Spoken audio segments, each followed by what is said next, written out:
भावाचा सरळ भावाचा जर पाहिला तर माझे निळूबाई म्हणतात बाबा आज तुमच्या मुखानं काय करा, नामावाचे श्रवण कीर्ती, मुखानं देवाचं नामचिंतन करा आणि कानानं देवाचं कीर्तन श्रवण करा. काहू महाराज आम्ही आमच्या मुखानं देवाचं नामचिंतन घेतलं, कानानं देवाचं कीर्तन श्रवण केलं, कीर्तन ऐकलं तर आमच्या जीवनामध्ये फायदा काय? कारण मनुष्य प्राणी असा आहे की फायदा असल्याशिवाय काही करत नाही. आमचा फायदा काय? त्यावेळेस महाराज म्हणतात पावले चित्ते समान, अंतकरणामध्ये तुमच्या देवाची पावले येतील, किंबहुना अंतकरणामध्ये देव साठवले जाईल. एकदा का देव तुमच्या अंतकरणात आला की या नरदेहाचं सार्थक आहे. तुका म्हणे जन्म आल्याचे सार्थक, विठ्ठलाची एक देखलिया. महाराज म्हणतात तुमचा नरदेह तुम्हाला जर सार्थकी लावायचा असेल तर नरदेहाचं सार्थक तर कधी आहे? ज्या दिवशी अखिल कोटी ब्रह्मांड मालक भगवान पंढरीश परमात्मा त्याला आपण आपलंसं करताल त्या दिवशी या नरदेहाचं सार्थक आहे. आणि अन्यथा जर देवाला आपलंसं नाही केलं तर नाही तरी गेला जन्म वाया.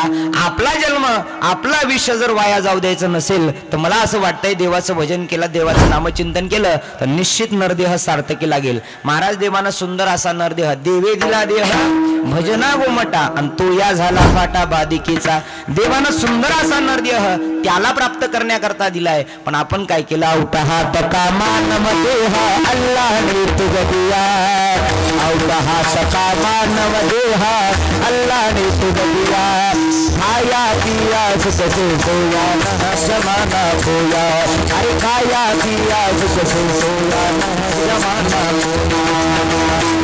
हात म्हणजे 3.5 हाताचा नरदेह अल्लाने म्हणजे त्या देवानं दिला.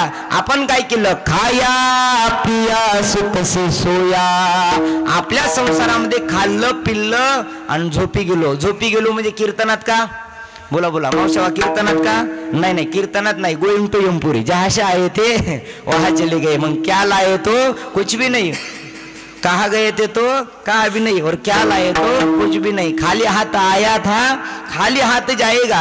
येतानाही खाली हात आलो होतो आणि जाताना सुद्धा खाली हात जाणार आहे. महाराज म्हणतात तुम्हाला तुमचा नरदेह सार्थक लावायचा असेल तर काही नका करू, फक्त मुखानं देवाचं नामचिंतन करा, देवाचं नाव घ्या मुखानं आणि कानानं देवाचं कीर्तन श्रवण करा. महाराज असं केल्यानंतर आमच्या जीवनामध्ये फायदा. निळूबाई म्हणतात त्याचाच काळ सार्थक केला त्याने कुणी, ज्यानं आयुष्यभर देवाचं नामचिंतन घेतलं आणि नामचिंतन घेऊन धरिला मनी विठ्ठल, ज्यानं मनामध्ये विठ्ठलाला धारण केलं त्याचं आयुष्य सार्थक लागतं. ठीक आहे महाराज, आयुष्य सार्थक लागलं म्हणजे मनामध्ये देव धरला, किंबहुना अंतकरणामध्ये देव साठवला, नरदेहाचं सार्थक आहे. नरदेह सार्थक ठरतो. पण देव मिळवायचा आहे, देवाचं नामचिंतन घ्यायचं आहे, देवाचं कीर्तन श्रवण करायचं आहे तर घरी बसल्या बसल्या जमेल का? महाराज म्हणतात नाही, कलियुगामध्ये सोपं साधन सांगितलं. कलियुगा माझी करावे कीर्तन आणि तेने नारायण देईल भेटी. महाराज म्हणतात घरी बसून नाही जमणार, घरी बसल्या बसल्या जेवण केलं तर झोपताल. मग कुठं जा? कीर्तनाचा समारंभ, जिथं कीर्तन असेल ना तिथं जा. महाराज कीर्तनच हे साधन असं का सांगितलं? कारण या कलियुगामध्ये अन्य देवप्राप्तीची साधनं भरपूर आहे. प्रत्येक युगामध्ये देवप्राप्तीची साधनं वेगवेगळी भिन्न भिन्न सांगितली आहे. पण कलियुगामध्ये केवळ आणि केवळ देवाच्या संकीर्तनामध्ये देवप्राप्ती होते, केवळ आणि केवळ कीर्तनामध्ये प्राप्त होते. किती कीर्तन आहे? कीर्तनाचा अंग, कीर्तनाचा अंग होय अंग हरिरूप. हरिरूप होण्याचं साधन म्हणजे भगवंताचं कीर्तन आहे. तुम्ही म्हणताल महाराज तुम्हाला येतं कीर्तन, कीर्तन तुम्हाला येतं, आम्हाला येतं का? महाराज हे कीर्तन नाही. कंबर बांधून उभा टाकणं 2 तास बोलणं याला कीर्तन नाही म्हणत. मग काय दुसरं म्हणतात का? असं नाही म्हणणार मी. पण आज निळोबाराय जे म्हणतात ना, तुम्हाला या कीर्तनाबद्दल नाही सांगत. निळोबाराय म्हणतात घरी बसल्या बसल्या सुद्धा तुम्हाला कीर्तन करता येतं. कोणतं? नाम संकीर्तन. साधन पै सोपे आणि जळतील पापे एका जन्माचे, जळतील पापे 2 जन्माचे, जळतील पापे 3 जन्माचे. किती जन्माचे? बोला ना, किती जन्माचे? झोपले का सगळ्या? किती जन्माचे? जन्मांतराची पाप घालवण्याची ताकद कशामध्ये आहे? बोला बोला, कशामध्ये आहे? घरी जाऊन झोपण्यात. कशामध्ये? देवाच्या नामचिंतनामध्ये. देवाच्या नामचिंतनामध्ये जन्मांतराची पाप घालवण्याची ताकद आहे. एवढंच नाही महाराज, तर देव मिळवण्याची सुद्धा ताकद कशामध्ये आहे? देवाच्या नामचिंतनामध्ये आहे. ठीक आहे महाराज, कीर्तन आम्हाला साधन सांगितलं, पण का? तर निळोबारायनं सर्वात श्रेष्ठ त्याच्यातला अनुग्रह सांगितलाय. निळोबाराय म्हणतात बाबा जिथं कीर्तनाला गेलात ना, तिथं गेल्याच्या नंतर अंतकरणातला निर्दंब सर्वता दंभ निघून जातो. ऐका, अंत अंतकरणातले विकार ज्या दिवशी निघून जातील, मग कुठलंही कीर्तन असू द्या महाराज. नामसंकीर्तन सोपं आहे, सगळ्यांनाही घेता येतं. आणि त्या नामचिंतनानं काय होतं, तुका म्हणे देह भरीला विठ्ठले आणि काम क्रोध केले घररीते. एकदा का विठ्ठल नामानं पांडुरंगाच्या चिंतनानं हा देह भरला रे भरला की याच्यामध्ये मद मत्सर दंभ अहंकार हे षडविकार राहतच नाही. आणि महाराज म्हणतात एक विकार जर गेला, अहंकार गेला, आणि तुका म्हणे देव झाला. साधा अहंकार जरी गेला तर देव स्वरूपाला प्राप्त होता येतं. निळोबरा म्हणतात जिथं कीर्तनात तुम्ही आलात ना, आल्यानंतर काय होतं, कुठल्या जातीचे, कुठल्या पंथाचे, कुठल्या गावचे, कुठल्या तालुक्याचे, स्त्री आहात का पुरुष आहात याच्याशी काही संबंध नाही. प्रत्येक जण कीर्तनाला आल्याबरोबर त्याच्या अंतकरणातला हित आहे तोपर्यंत तरी दंभ निघून जातो. इथं आहे तोपर्यंत तरी मी गावातला श्रीमंत आहे, माझ्याकडे एवढी श्रीमंती आहे, मी एवढा मोठा आहे, इथं आल्यानंतरही वाटत नाही. महाराज म्हणतात निर्दंभ सर्वता. ठीक आहे महाराज, आमच्या अंतकरणातलं दंभ निघून जाईल, आमचा काळ, आमचं आयुष्य सार्थकी लागेल, म्हणजे नेमका आमच्या जीवनामध्ये फायदा काय होईल. निळोबऱ्याने शेवटच्या चरणात गोड फायदा सांगितला. निळोबऱ्या म्हणतात एकदा का तुम्ही देवाचं नामचिंतन घेतलं, देवाचं कीर्तन श्रवण केलं, अंतकरणामध्ये तुमच्या देव साठवल्या जाईल, कीर्तनाचा समारंभ तुम्हाला आवडेल आणि कीर्तन सातत्यानं करत राहिलात की तुम्हाला प्राप्त काय होईल, निळा मने स्वरूप सिद्धी, देवाची स्वरूप सिद्धी प्राप्त होईल. आणि स्वरूप सिद्धी प्राप्त झाल्यानंतर नित्य समाधी हरिनामे, नित्य समाधीमध्ये राहताल तुम्ही, पण कशाच्या, देवाच्या नामचिंतनाच्या. आणि एकदा का देवाच्या नामचिंतनाची सवय लागली, एकदा का देवाच्या भजनाची सवय लागली की काही करू मन अनावर, माझी मज झाली अनावर वाचा, आणि छंद या नामाचा घेतलासी किंवा लागलासी. एकदा का देवाच्या भजनाचा छंद लागला, देवाच्या भजनाची आवड लागली, एक तर देवाच्या भजनाची आवड लागूच नाही, एक तर तुम्ही म्हणताल हे चांगलं सांगितलं आहे का नाही, देवाच्या भजनाची एकतर आवड लागूच नाही. आणि लागली तर काही केल्या मेलं तरी सुटत नाही. काय केल्या मेलं तरी सुटत नाही. 2 वर्ष कीर्तन बंद होते महाराज. किती वर्ष?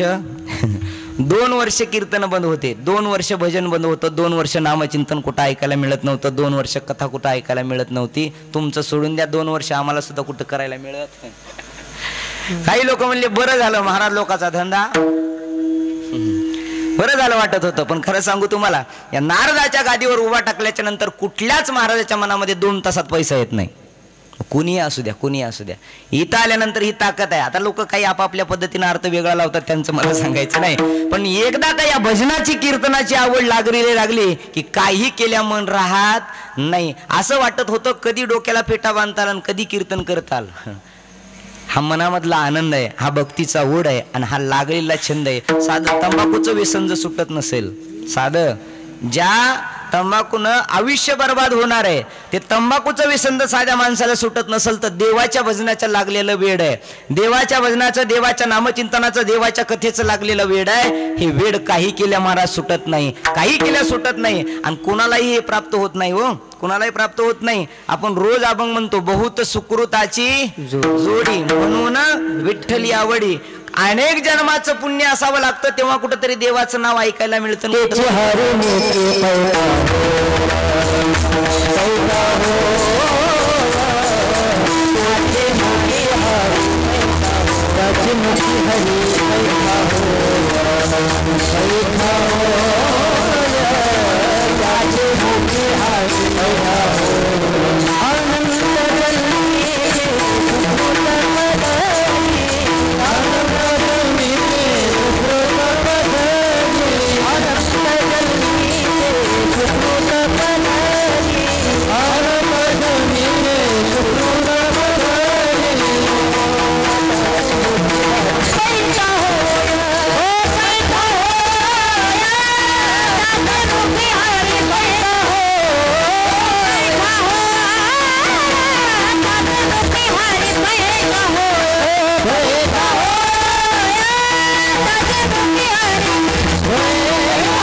अनंत जन्मीचे सुकृत पदरी, त्याचे मुखी हरी पैटा होय, त्याच्याच मुखाला देवाचं नामचिंतन येतं, अन्य माणसांचा येत नाही. तुकोबराय म्हणतात, माझे गडी कोण कोण निवडा भिन्न यातून.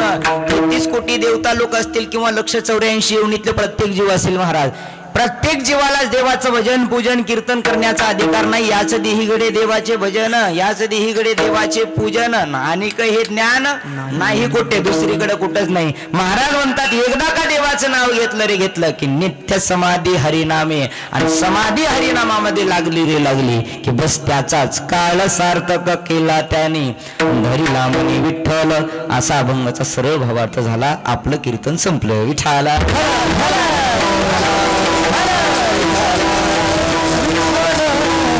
संपलं नाही, आता सुरू झाले. आता वाजले 10:15. आता किती वाजेपर्यंत चल सांगता येत नाही, कारण कीर्तन होतं 8 ते 10. आता सुरू झालंय 10:15ला. पण चला, गोड महाराज सेवेला सुरुवात करण्यापूर्वी दीर्घसा परिहार द्यायचा तुम जसा वाक्य बारकाई नाही का. कीर्तन म्हणजे शब्दाचा खेळ आहे, आणि हा शब्दाचा खेळ ज्याला जमला, ज्याला ऐकायला आला त्यालाही कीर्तन कळतं, आणि ज्याला बोलता आला त्याला कीर्तन करता येतं. कीर्तन म्हणजे हा शब्दाचा खेळ आहे. ऐका, मी म्हणतोय कीर्तनाला प्रारंभ करण्यापूर्वी अल्पसा परिहार नाही. कोणता परिहार? बोला बोला, कोणता? दीर्घसा हा परिहार. अल्पसा परिहार आम्ही रोज म्हणतो. रोज काही ठिकाणी कीर्तन करतो, रोज रोज कीर्तन करायचं वेळ आहे. पण काही ठिकाणी अल्पसा परिहार असतो, काही ठिकाणी परिहारच द्यायचा नसतो. जिथं दोरीनं माईक बांधलेले असते तिथं परिहार द्यायची गरज नाही. म्हणून दीर्घसा परिहार एवढ्याच करता म्हणतोय. भव्य दिव्य स्वरूपाचा अखंड हरिनाम सप्ताह भगवान नागनाथांच्या दरबारामध्ये दरवर्षीप्रमाणे महाशिवरात्रीचा हा महोत्सव आपल्या या श्री क्षेत्र हातनूर गावामध्ये समस्त ग्रामस्थ मंडळीच्या वतीनं, शिवभक्तांच्या वतीनं, लहान थोर मंडळीच्या सहकार्यानं आणि तरुण मंडळीच्या पुढाकारानं अत्यंत आनंदानं महाराज हा भक्तिमय वातावरणाचा सोहळा आजपासून आपल्या गावामध्ये प्रारंभ झालाय. इथून पुढे रोज तुम्हाला नवीन नवीन कीर्तन ऐकायला मिळणार आहे. मी आज फक्त पात्र टाकण्याचं काम करणार आहे. काय करणार आहे? पात्र टाकण्याचं काम करणार आहे. आणि जेवताना पात्र वाढले त्याच्यावरतीच मिष्टान्न खायला मिळतं. महत्व कशाला आहे? कशाला आहे? बोला ना. का हातावर घेऊन खाणार का? नाही, कशाला? पात्राला आहे. तसा हा पहिला दिवस. काही लोकांना वाटलं पहिला दिवस म्हणजे सप्त्याचा असा तसाच असतो. काही वाटतं ना लोकांना, जाऊ दे आजचा दिवस, पण उद्यापासून आपण जाऊ. आज पहिला तर दिवस आहे, आज पहिला दिवस आहे. पण ऐका, खऱ्या अर्थानं पहिल्या दिवसाला खूप महत्व आहे, खूप महत्व आहे पहिल्या दिवसाला. मग कुठलाही दिवस असू द्या, पण आज महाराज या भव्य दिवस स्वरूपाचा हा अखंड हरिनाम सप्ताह त्यांच्या मार्गदर्शनानं आणि त्यांच्या मुखारविंदातून आपण श्री रामकथेचं चरित्र ऐकता. प्रभू रामचंद्राचे चरित्र खूप गोड आहे महाराज. खूप 3 ग्रंथ असे आहेत आपल्या हिंदू धर्मामध्ये. 3 ग्रंथ असे आहेत आपल्या हिंदू धर्मामध्ये. खूप गोड आहे महाराज, खूप गोड आहे. ज्याला जीवन सुंदर जगायचं आहे, ज्याला जीवन सुंदर जगायचं आहे त्यानं रामप्रभूचं चरित्र ऐका आणि तसंच वर्णन करा, तसंच वागा.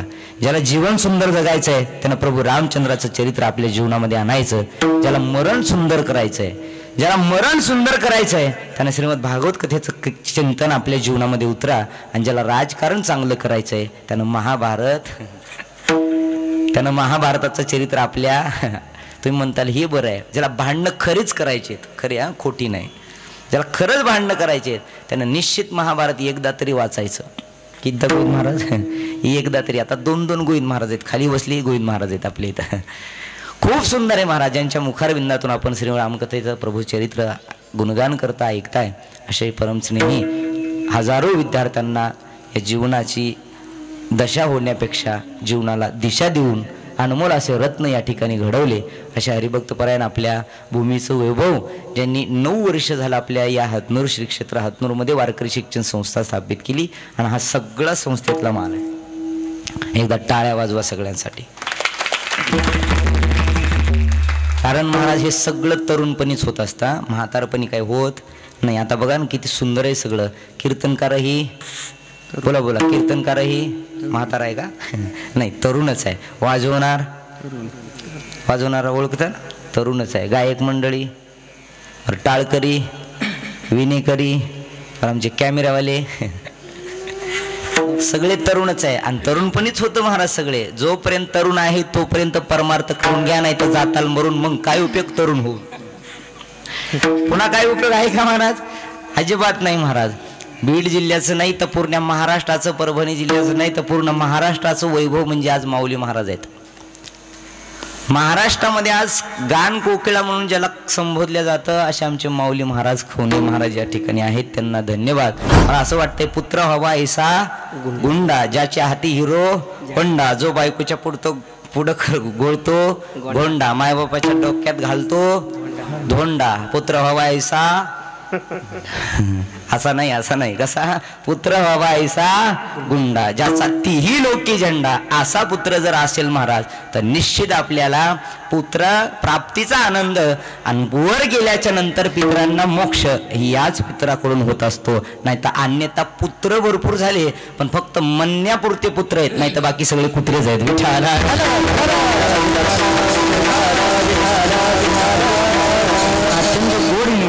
महाराजांच्या आशीर्वादानं महाराजांच्या मार्गदर्शनानं हा चालत असलेला भव्य दिव्य स्वरूपाचा हरकंड हरिनाम सप्ताह त्यातील ही पहिल्या दिवसाची कीर्तन रूपी शिवा माझ्याकडे आली. महाराजांनी पहिल्यांदाच मला फोन केला होता म्हणजे सप्ताह ठरल्याबरोबर सांगा म्हणे या 7 दिवसापैकी कुठला दिवस घालू. मी म्हणलं 10वा सोडून कोणताही घाला असं महाराजांनी पहिला दिवस घातला. म्हणजे म्हणले चांगले चला सुरुवात करायची तर गोविंदाय नमो नमः गोविंदापासून सुरुवात. महाराजांच्या आशीर्वादानं आपल्या सर्व ग्रामस्थ मंडळीचं नागनाथ भगवंताचं सुंदर असं महाराज हेमाडपंथी मंदिर जणू काही आपल्या औंढा नागनाथला जसं मंदिर आहे त्याचं प्रतिमंदिर म्हटलं तरी हरकत नाही एवढं सुंदर मंदिर आहे. भोले बाबांच्या पावन दरबारामध्ये आपण सगळेजण वास्तव्याला आहे. खऱ्या अर्थानं सर्वांना कोटी कोटी धन्यवाद. आणि उर्वरित जेवढा वेळ राहिलाय तेवढ्या वेळेमध्ये आपला किती वेळ राहिलाय सांगत नाही पण जेवढा काही वेळ राहिलाय तेवढा आपला कीर्तन सेवा करण्याचा प्रयत्न करतो. सर्वांनी फक्त टाळी वाजवायची झोपू कुणी नका. जर झोपला तर जाताना मी उठवून जातो. विठाला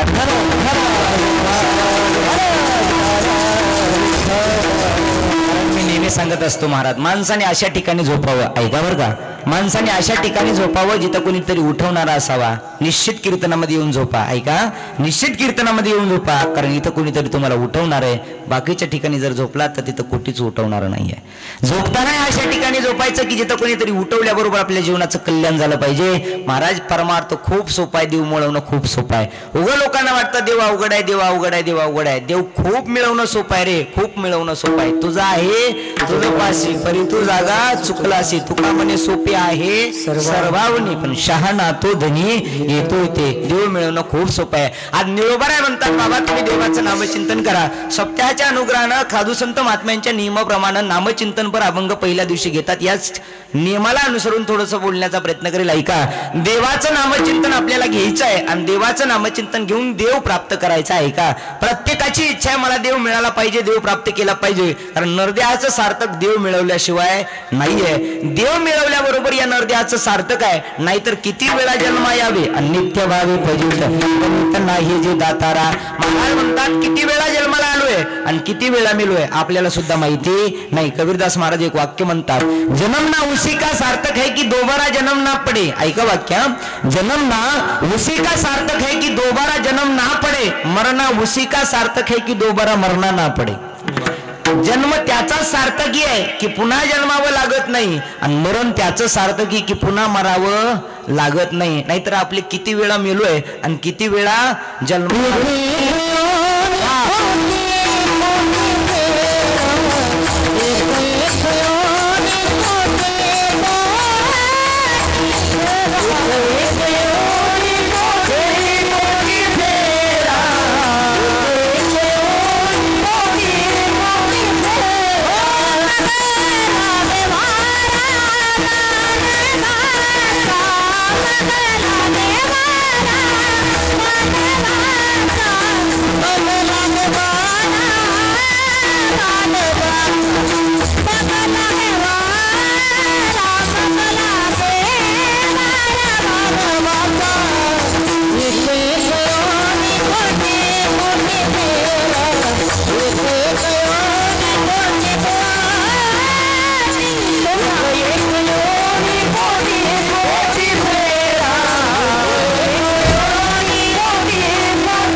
सोडून द्या पण एका योनीमध्ये किती वेळा जन्म घ्यावा लागतोय कोटी वेळा जन्म घ्यावा लागतोय. मला सांगायचंय हे नरदेह सार्थकी लावायचा असेल तर देव प्राप्तीशिवाय नरदेह सार्थक लागणार नाही. किंबहुना नरदेहाचं पूर्णत्व त्या दिवशी आहे ज्या दिवशी अखिल कोटी ब्रह्मांडाच्या मालकाला आपण आपलंसं करताल त्या दिवशी खऱ्या अर्थानं हे नरदेह ज्याच्या करता दिला होता त्याच्या कामाला लागला. ज्याच्या करता दिला होता देवानं देवे देवे दिला देह भजना गोमटा, भजनासाठी किंबहुना त्याला मिळवण्यासाठी नरदेह आपल्याला दिलाय, पण आपण त्याला न मिळवता संसार करत बसतो. ऐका, देवप्राप्तीची शास्त्रानं 3 मार्ग सांगितलीत बघा बरं का.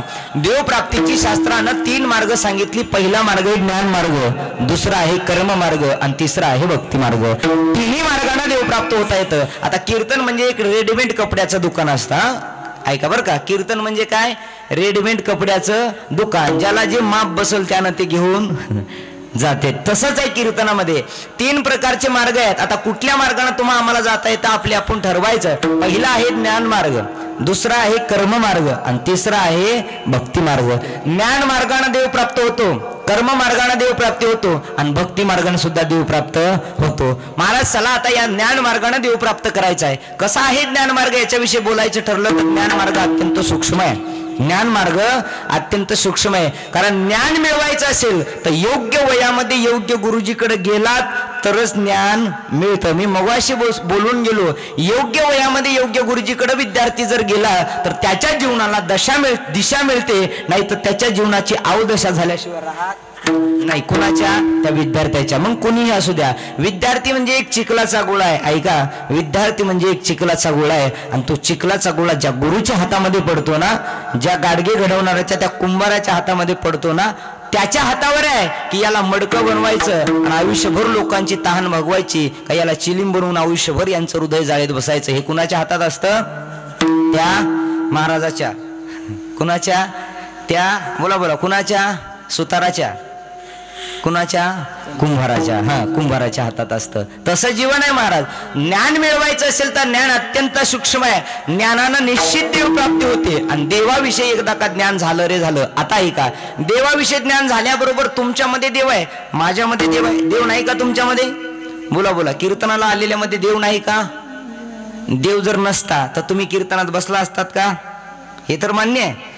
देव जर नसताच तुमच्यामध्ये तर कीर्तनात बसला असतात का? नाही, कुठंतरी भिंतीला अडकलेले असतात. देव जर माझ्यामध्ये नसता तर मी कीर्तनाला आलो असतो का? अजिबात नाही महाराज. देव तुमच्यामध्ये, देव माझ्यामध्ये आहे. बघा महाराज किती विचित्र आहे. आमचे गुरुजी गुरुवीर चंद्रशेखर महाराज नेहमी सांगायचे, देव जर प्रत्येकाच्याच हृदयामध्ये असेल तर देव मिळवायचा कशाला?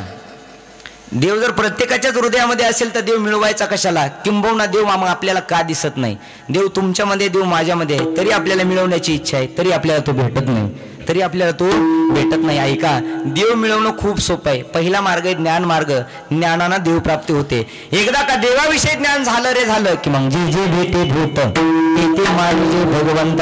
देव नाही अशी जागा नाहीये. विठ्ठल जळी स्थळी भरला, रिता ठाव नाही उरला, फक्त आजम्या दृष्टीने पाहिला किंवा देखीला. जसं तुकोबराय म्हटले तसं आपल्याला ती दृष्टी आली रे आली की देव निश्चित पाहता येतो. आणि जगाच्या पाठीवर ज्ञान एक अशी गोष्ट आहे. ऐका, जगाच्या पाठीवरती ज्ञान एक अशी गोष्ट आहे, त्या ज्ञानाची कधी चोरी होऊ शकत नाही, त्या ज्ञानाची कधी वाटणी मागू शकत नाही, ते ज्ञान कधी पैशाने विकल्या जाऊ शकत नाही. सक्का भाऊ जरी असला मदन महाराज, दत्ता महाराज, सक्का भाऊ जरी असला तर मला अर्धा मदन वाटून दे म्हणल्यावर देता येतं का? मला अर्ध गायन वाटून दे म्हणल्यावर देता येतं का?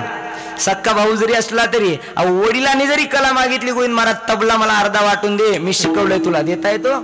देता येतो? अजिबात नाही. ज्ञान एक जगात अशी गोष्ट आहे, त्या ज्ञानाची कधी चोरी होऊ शकत नाही, त्या ज्ञानाची कधी वाटणी मागू शकत नाही महाराज. सर्वात मोठं ज्ञान आहे आणि ज्याच्याकडे ज्या क्षेत्रातलं ज्ञान आलं त्या क्षेत्रातला शिरोमणी होतो महाराज तो माणूस. मग कुठलंही क्षेत्र असू द्या, राजकीय असू द्या, परमार्थिक असू द्या, आध्यात्मिक असू द्या, कलेचं क्षेत्र असू द्या, ज्ञान मिळणं खूप गरजेचं आहे. ज्ञानासाठी कष्टही खूप करावे लागतात. एवढा मोठा सुंदर मृदंग वाजवायचेत महाराज, सुंदर मृदंग वाजवायलेत ना, बरोबर आहे ना? सुंदर मृदंग वाजवताना या मृदंगाला लावलेले काताडे हे जनावराचे आहेत. कशाचे आहेत? या काताड्यातून आवाज काढतात. ती या काताड्याला सांगावं लागतंय. कोणत्या? बसलेल्या. या काताड्यातून आवाज निघताय आणि तेव्हा कुठेतरी या बोटातून रक्त ओतून रात्रीचा दिवस, दिवसाची रात्र करून एक एक बोल 6-6 महिने, एक एक वर्ष, एक एक रेला, एक एक रग्गी बसवावी लागते. तेव्हा कुठेतरी त्याच्यातून गोड निघतं महाराज. एवढं सोपं ज्ञान मिळवलं नाही. पण आता असं झालंय महाराज, वारकरी शिक्षण संस्थेत पोरग टाकले की एका वर्षात महाराज झालं पाहिजे. एका वर्षात एवढं सोपं आहे. महाराज चला, ज्ञान मिळवणं खूप कठीण आहे आणि ज्ञानाची कधी चोरी होऊ शकत नाही. एकदा कबीरदास महाराजांनी, ज्ञान किती मोठं याच्याकरता सांगतून पुढे चलतो ऐका.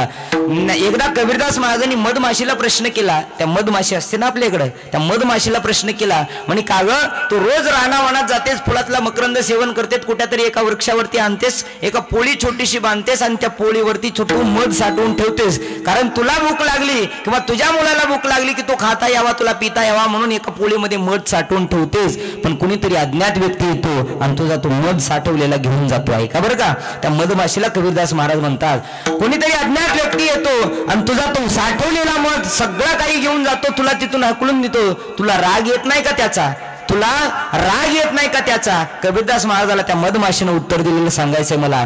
मधमाशी म्हणते, महाराज मी साठवलेला मध एखादा माणूस घेऊन जाऊ शकल, ऐका बरं का, मी साठवलेला मध एखादा माणूस घेऊन जाऊ शकल, पण माझी मध बनवण्याची कला मात्र कोणी घेऊन जाऊ शकणार नाही.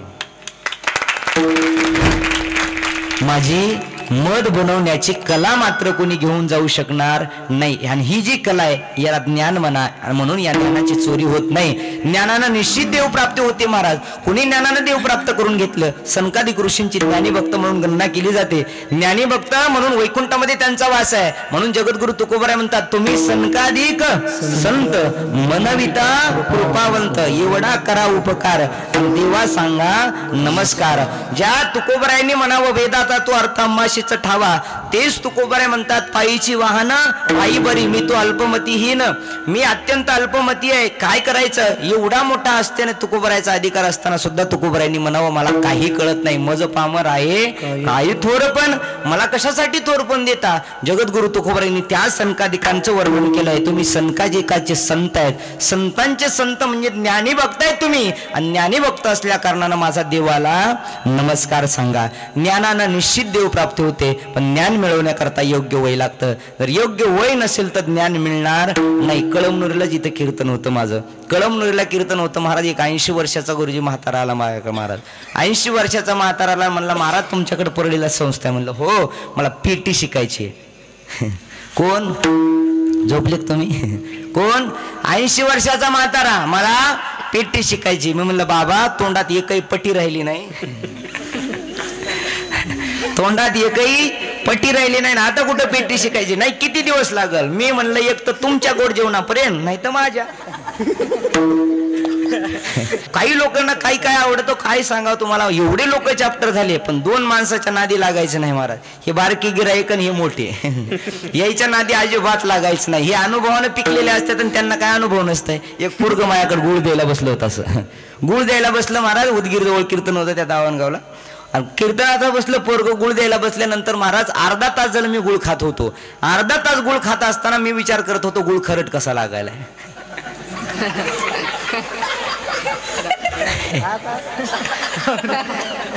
गुळ खारट कसा लागायला म्हणून त्याच्याकडे बघितलं महाराज. आणि त्याच्याकडे बघितल्यानंतर त्या अगोदर नाकात गुळ घालायचं, गुळ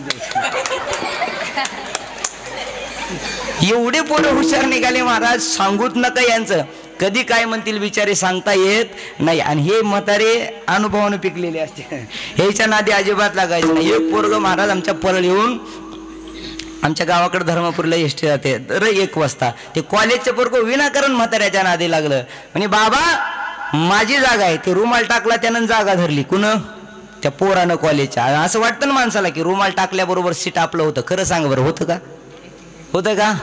बोला ना, होतंय का? होत नाही ना. पण धरतात का नाही? एका बाईनं महाराज बस स्टँडवर काहीच नव्हतं टाकण्याकरता म्हणून पोराची पॅन्टच काढली, त्याच्यावर टाकली.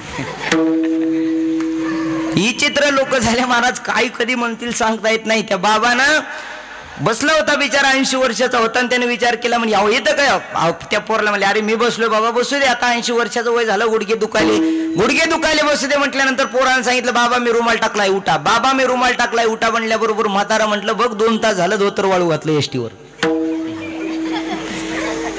धोतर वाळू घातलं 2 तास झाले एसटीवर. मग एसटी कोणाची झाली? कुणाची? तुमची नाही झाली महाराज. या दोघाच्या नादी अजिबात लागायचं नाही. ज्ञान मिळवण्याकरता योग्य वय असेल तरच गुरुजीकडे ज्ञान मिळतं. महाराज लॉकडाऊन मध्ये आमच्या गावचं पाटील आहे, त्या पाटलाला इंग्रजी शिकण्याची इच्छा झाली.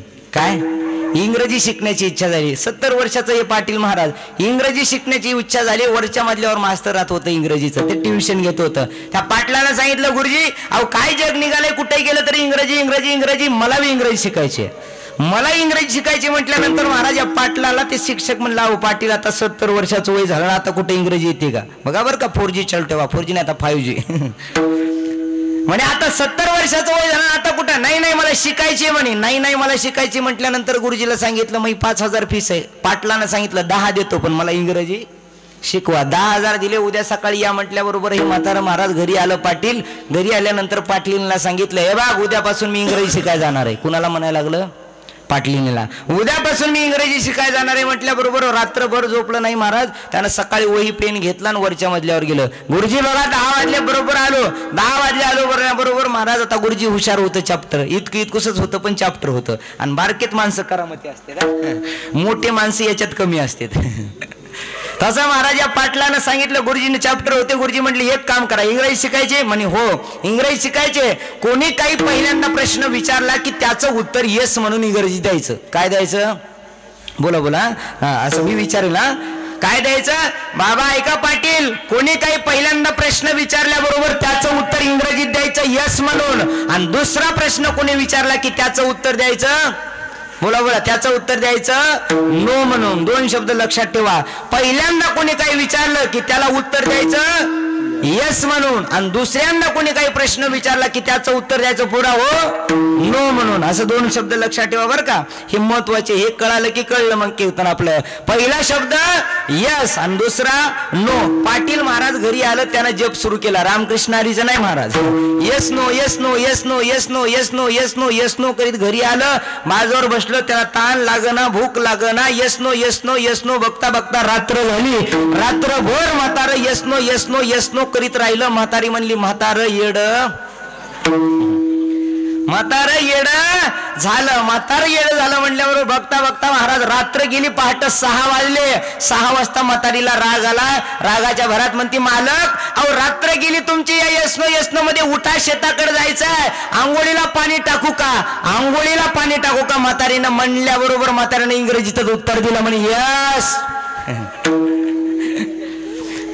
म्हातारी म्हणली, मालक आंघोळीला पाणी टाकू का? म्हातारा म्हणलं यस. मोठ्याने यस म्हटल्याबरोबर म्हातारी म्हणली, म्हातारे इंग्रजी शिकलं. इंग्रजी शिकलं म्हटल्याबरोबर म्हातारीने म्हणली, मालक धोतर देऊ का, धोतर देऊ का म्हटल्याबरोबर मालकीला उत्तर दिलं.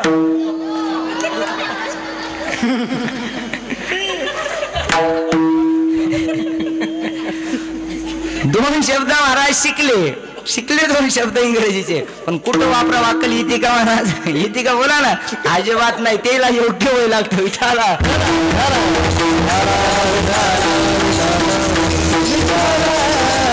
कोणतंही ज्ञान असू द्या महाराज, शैक्षणिक ज्ञान असू द्या, परमार्थिक असू द्या, आध्यात्मिक असू द्या, कलेचं ज्ञान असू द्या, शाळेचं असू द्या. आपल्या घरातलं सांगतो ऐका. पहिलीला लेकरू जर शाळेत घालायचं असेल तर किती वर्षाचं वय लागतं? 60. किती? 6 वर्षाचं. 10 वर्षात जमतं का? नाही. 15 नाही का? तर योग्य वयामध्ये शाळेत जाता येतं. ज्ञान मिळवण्याचा अधिकार हे योग्य वयामध्येच आहे. एकदा का वय निघून गेलं की ज्ञान प्राप्त होत नाही, आणि त्या ज्ञानानं देव मिळतो. आता ऐका, आपण सगळे जवळपास रिटायर झालेले तिकडचे सोडून, आपण जवळपास रिटायरमेंट कर आलेले आहेत. आता ज्ञानानं आपल्याला देव प्राप्त होणं शक्य नाहीये, कारण 10:30 वाजले. ज्ञानानं देव प्राप्त शक्य नाहीये, म्हणून पुढे चला लवकर. 2 नंबरची भक्ती सांगितली, किंबहुना 2 नंबरचा मार्ग सांगितला, त्याला कर्म मार्ग म्हणा. विठाला. दुसरा मार्ग आहे महाराज देव प्राप्तीचा. ज्ञानानं देव प्राप्त होतो, पण योग्य वय असेल तर निश्चित ज्ञानानं देव प्राप्त होतो. ऐका, ज्ञानानं देव मिळतो. दुसरा मार्ग आहे कर्म मार्ग. त्या कर्म मार्गाने देव प्राप्त होतो. आपलं कर्म जर चांगलं असेल तर निश्चित आपल्याला घरी बसल्या बसल्या सुद्धा देव मिळेल. कर्म चांगलं असेल. मन चंगा तो, बोला बोला, मन चंगा तो कटोती मी गंगा. मन चांगलं असेल तर निश्चित आपल्याला देव घरीच आहे. बाकीकडे जाण्याची गरज आहे का हो? अजिबात नाही महाराज. पती हाच परमेश्वर आहे. कधी? मन चांगलं असेल तर. मन चांगलं असेल की पती आपला कोण आहे माता माऊल्या हो? परमेश्वर आहे. परमेश्वर आहे की नाही? पती हा परमेश्वर आहे. काही माणसांनी, काही मंडळींनी, काही माता माऊलींनी मला म्हणले, महाराज ठीक आहे पती हा परमेश्वर असतो, पण पती परमेश्वर रोज पिऊन येत नसतो. ठीक आहे, आमचा पती आम्हाला परमेश्वर आहे हो, पण परमेश्वर कुठं पिऊन येतो का? येतो का अजिबात? मग मी म्हणलं त्यांना सोडून बरं कुठं नादी लागा महाराज या पेनाऱ्याच्या? कुणाच्याही नादी लागायचं महाराज, पेनाऱ्याच्या नादी लागायचं नाही. कीर्तन सुटल्यावर हे सगळे कीर्तन आलेत ना, कीर्तन सुटल्यावर महाराज भजनी मंडळ, वादक, गायक, आपण कीर्तन ऐकून जर घरी जाऊ लागला होतो, कुत्रे भुकतेत. भुकतेत का नाही? बोला ना, भुकतेत का नाही? कुत्रे भुकतेत महाराज, कुत्रे. एक पिदाड होतं, फुल पिलं महाराज, आणि पिऊन घराकडे निघालं. घराकडे निघाल्यानंतर माझ्या समोर जायला लागलं. मी गाडीत मागं होतो. त्यानं कुत्र्याचं शेपूट तुडवलं. कुणं? त्या पिणारानं. त्यानं भोकलं सुद्धा नाही, कोक कोक करीत पळून गेलं. जसंच त्याचं पळून गेलं, मला रागच आला. मी त्या कुत्र्याच्या जवळ गेलो, म्हणलं का रे कुत्र्या? म्हणे आमच्या हरिभक्त परायण जायला लागले, कीर्तनाला आलेले लोक गावातून जायला लागले की तू त्याला भुकतोस, आणि या माणसानं तुझा शेपूट तुडवलं, पायानं शेपूट तुडवलं, त्याला तरी भुकलं नाहीस तू. ते म्हणला महाराज बोरे को खुदा डरे. त्या माणसाला, तेवढं वाईट पिणाऱ्या माणसाला माझं तोंड एवढं चांगलं लावू कशाला? कोण म्हणतं? कोण म्हणतं? शेतीतले लोक, हातनूर मधले लोक. नाही नाही, कोण? कुत्र म्हणतं. कुत्र कोण वाईट आहे? ती दारू कुत्र्याला कळते महाराज वाईट आहे म्हणून दारू, कलियुगातल्या माणसाला कळत नाही. चला विठाला.